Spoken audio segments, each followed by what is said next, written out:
Hugues de Botte, bonjour. Bonjour. Vous êtes membre de l'Association pour une constituante, l'APUC. Pouvez-vous nous expliquer pourquoi vous vous êtes engagé dans cette association? Alors, lors des événements de 2019 des Gilets jaunes, on a été un certain nombre de Gilets jaunes et de résistants et juristes à commencer à s'interroger de l'origine de toute une série de problèmes de citoyens qu'on avait, notamment la relation avec le gouvernement. Et on a créé un petit groupe qui s'est mis à réfléchir, et de fil en aiguille, on est remonté jusqu'à la Constitution. Donc, on a envisagé à un moment donné, par nos propres moyens, de tourner en France pour organiser des conférences, discuter avec les citoyens.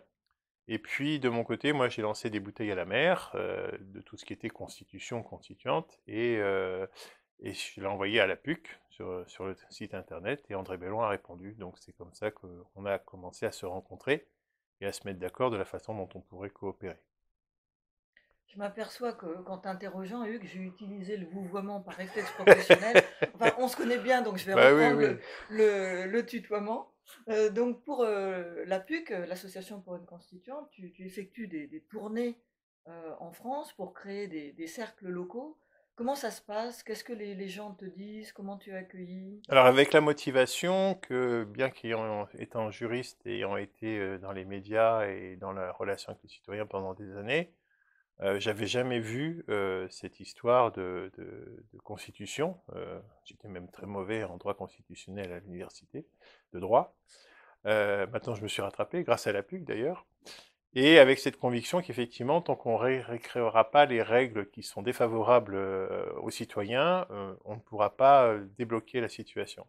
Donc on a adopté la même démarche que celle qui nous a motivés à l'origine, à savoir qu'en allant voir des citoyens, soit des cercles, soit des réseaux gilets jaunes résistants, soit d'autres organisations qui étaient en lien avec nous et qui nous ont proposé des contacts, de commencer par les problèmes des citoyens, les interpeller en problématiques, hein, pour parler un petit peu en littérature, d'analyser par eux-mêmes un petit peu d'où ça pouvait provenir, et de débloquer l'analyse lorsqu'il fallait faire le lien avec la Constitution, qui devenait une explication logique et très cohérente pour eux, mais qu'ils n'avaient jamais vue parce que malheureusement, très peu de citoyens ont lu la Constitution ou ne connaissent ses articles principaux, voire même, si ce n'est les 17 articles de la Déclaration des droits de l'homme et son préambule, qui est très Déclaration des important. droits de l'homme et du citoyen.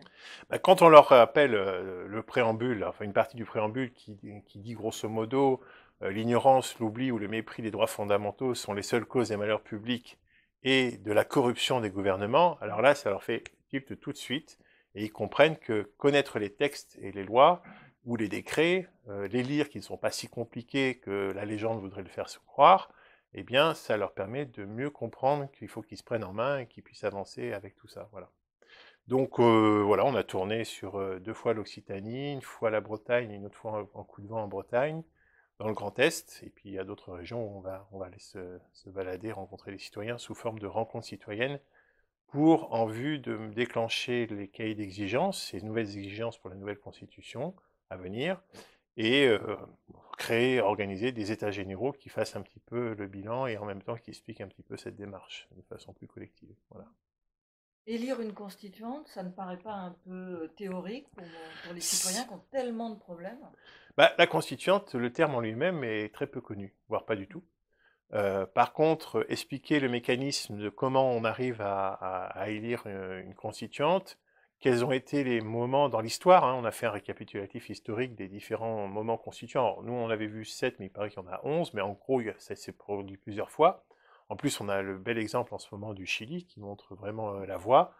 Le terme en lui-même, non, mais le fait qu'il y a un mécanisme qui est préexistant et qu'on peut redéclencher pour, sachant qu'on ne saura pas quel texte on finira par avoir et quand est-ce que ça aura lieu, mais qu'on soit au moins prêt pour le faire, ça parle aux citoyens, malgré tous les problèmes qu'ils ont aujourd'hui sur le plan social, économique, sanitaire, psychologique, etc.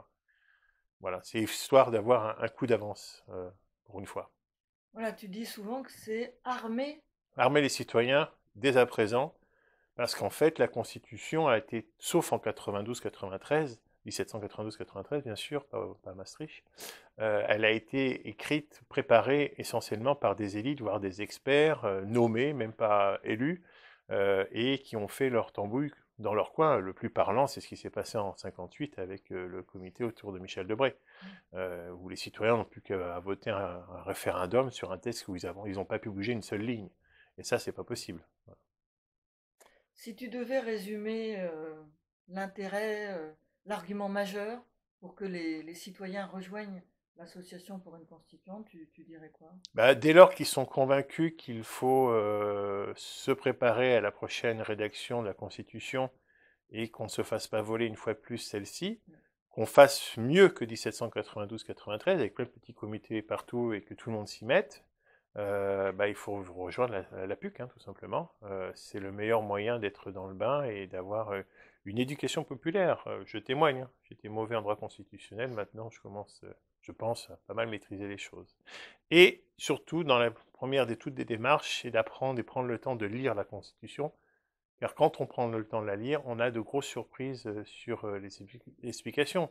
Le mandat libre en ce moment que tout le monde critique parce qu'on ne peut pas contrôler nos élites et nos dirigeants, bah, il est interdit dans la Constitution par l'interdiction du mandat impératif, qui est pourtant l'antidote à cela et aussi la réponse à cette mode vraiment de mauvaise foi du tirage au sort, où on peut tirer au sort du loto, on peut tirer au sort éventuellement des idées parce qu'on en a trop et on ne sait pas dans quelle ordre les prendre, mais on ne tire pas au sort des représentants.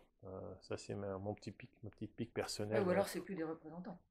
Ben non, on tire des individus, on ne tire pas des représentants. Et puis, ça gâche pas qu'on puisse les contrôler, parce que la personne, quand elle est tirée au sort, elle fait ce qu'elle veut. Donc, c'est pas mieux que le mandat libre. C'est vraiment le remède coton pansement sur une jambe de bois d'aujourd'hui sur la critique actuelle du système. Ça, je suis d'accord, le diagnostic est bon, mais la réponse n'est pas la bonne. Il faut vraiment surtout arriver à contrôler nos dirigeants, nos élus, même un certain nombre de hauts fonctionnaires. C'est ça la clé de voûte du grand changement. Enfin, ça, c'est ma conviction depuis toujours.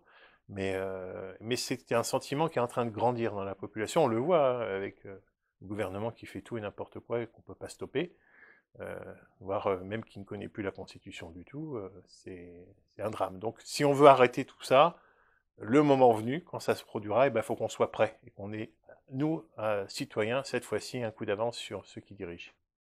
Hugues de Botte, merci. De rien. Merci.